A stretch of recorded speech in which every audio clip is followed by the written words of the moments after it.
I like to compare Zelda games to Breath of the Wild because it's the most recent entry in the Zelda series, and many tout it as their favorite Zelda game ever. It brought a lot of new fans to the series, and it's the best-selling Zelda game so far.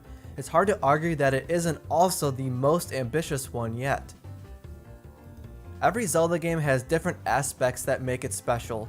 Skyward Sword and Breath of the Wild are two of my favorites, and each present a unique Zelda experience. With Breath of the Wild 2 on the horizon, I wanted to look back at these two games because they are structured so differently. I still prefer Skyward Sword over Breath of the Wild, and I want to explain why and what Breath of the Wild 2 could take from Skyward Sword to make it the most incredible Zelda game yet. Let me explain by breaking down the main aspects of each game and comparing them.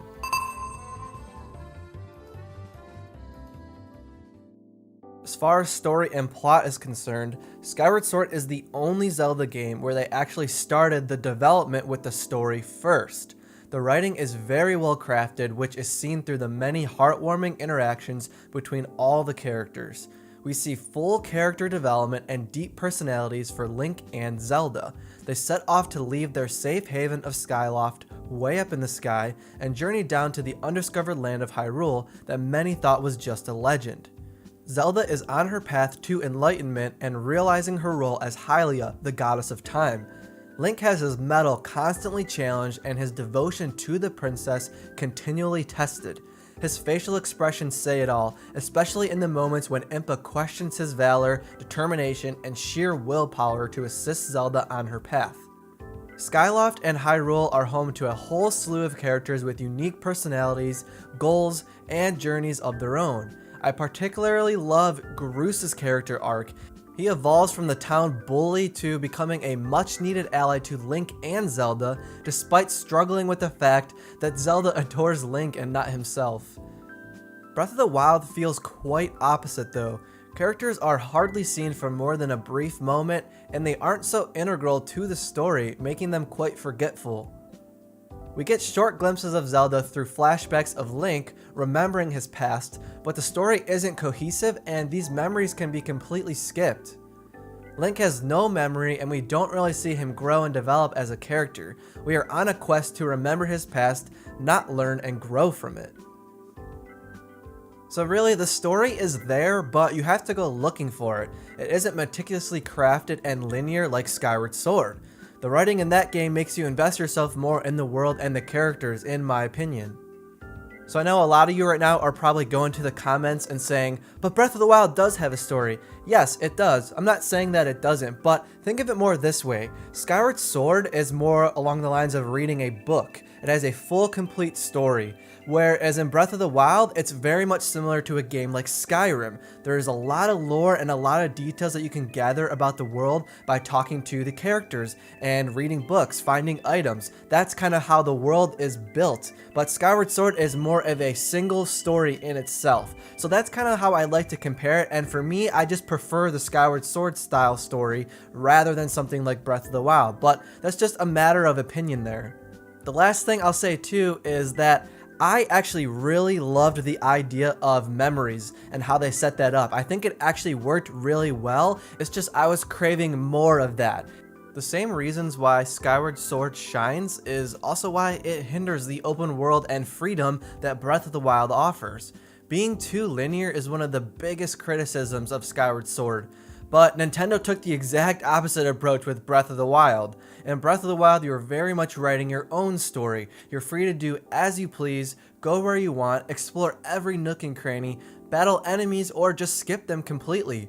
Or you can just walk around picking apples from trees if that's what you want to do. The game presents itself as complete freedom to do what you want, when you want, and I think that is amazing. The anime cel-shaded graphics only add to the beautiful wonder of the world that is presented before you as soon as you exit that Shrine of Resurrection. To the birds chirping, the water flowing, and the wind bustling in the trees, Breath of the Wild presents you with the most inviting world in any Zelda game. Even the light piano pieces that accompany the atmosphere don't overwhelm you as you spend hours exploring every inch this world has to offer. At first, I really was missing a lot of that music from older games because there's a lot of just traditional, great Zelda music, and in Breath of the Wild, you kind of don't notice it at first unless you really pay attention, but that's kind of the beauty of it. It is there in the background and it highlights the experience. In Skyward Sword, it's very much presented as a painting that tells a story. You're following a plot from beginning to finish, and it is already written before you begin the game. Where Breath of the Wild lacks, Skyward Sword shines in all the little moments between each character. In fact, in the town of Skyloft, you are able to help the townsfolk and are awarded gratitude crystals. The airy woodwinds and the stringed instruments that are used in the musical score amplify these moments. Skyward Sword presents the player with a beautiful world where everyone has a role to play. Breath of the Wild really lacked this, and you were thrown into the wild, literally. The world was already in ruin. Skyward Sword is the opposite though. You are watching the birth of Hyrule and the legend of the Triforce right up to the ending cutscene. The player must approach each game differently, which leads you to having different experiences along the way. I prefer Skyward Sword, but I can't deny how much I fell in love with the living and breathing world of Breath of the Wild.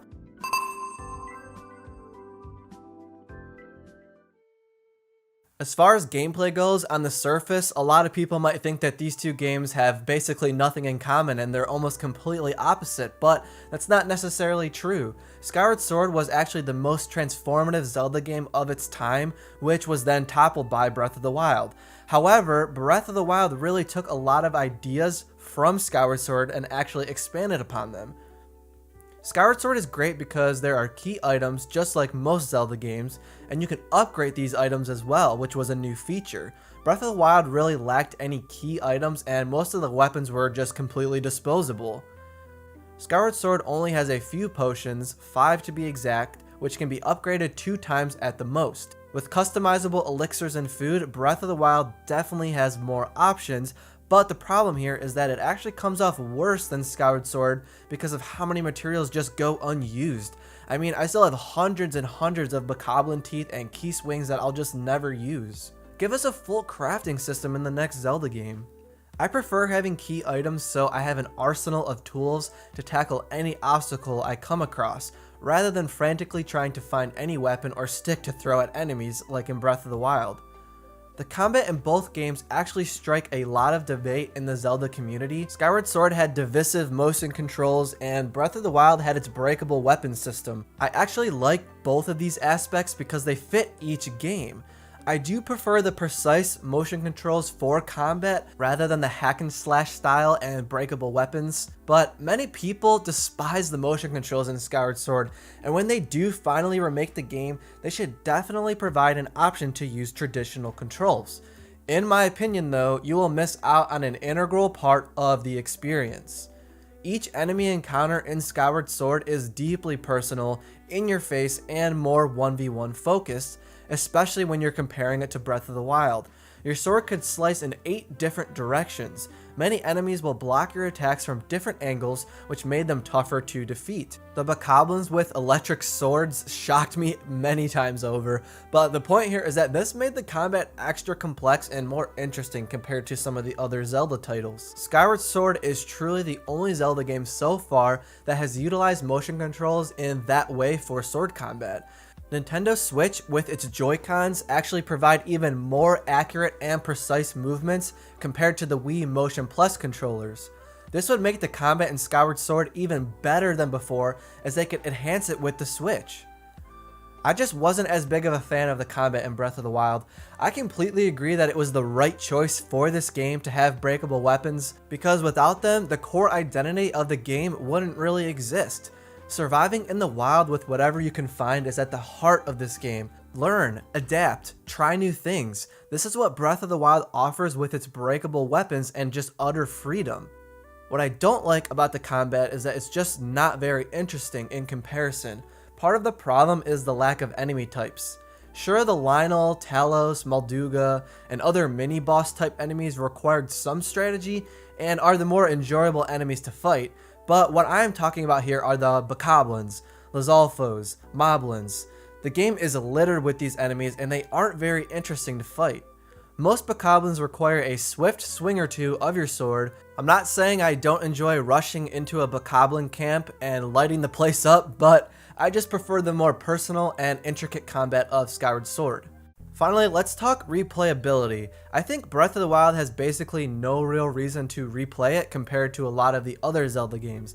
Don't get me wrong, it's an incredible game that is worth at least one playthrough, maybe two if you're doing Master Mode. Again, don't take this the wrong way. I wouldn't trade that experience for anything. It was absolutely incredible. I just don't think it has a lot of replayability for me personally. Skyward Sword I've already played through around 10 times between normal and hero mode, and I know for a fact I will play it again in the future, but I can't say the same for Breath of the Wild. Like I mentioned earlier, the story in a Zelda game is the most important aspect to me, so in Breath of the Wild there just isn't a lot of key memorable moments or dungeons that I want to experience again. It's okay if you disagree, but that's just my opinion. And even though Breath of the Wild may not have a lot of replayability value, it's a game that you can just keep playing your same save file. I mean, I just jump into my old save file all the time and just run around and fight stuff, or just find random things. There's always new things to find, and that's a great thing about it. Breath of the Wild and Skyward Sword provide very different experiences, but both still feel like Zelda games. It's hard to choose one because I like each for different reasons.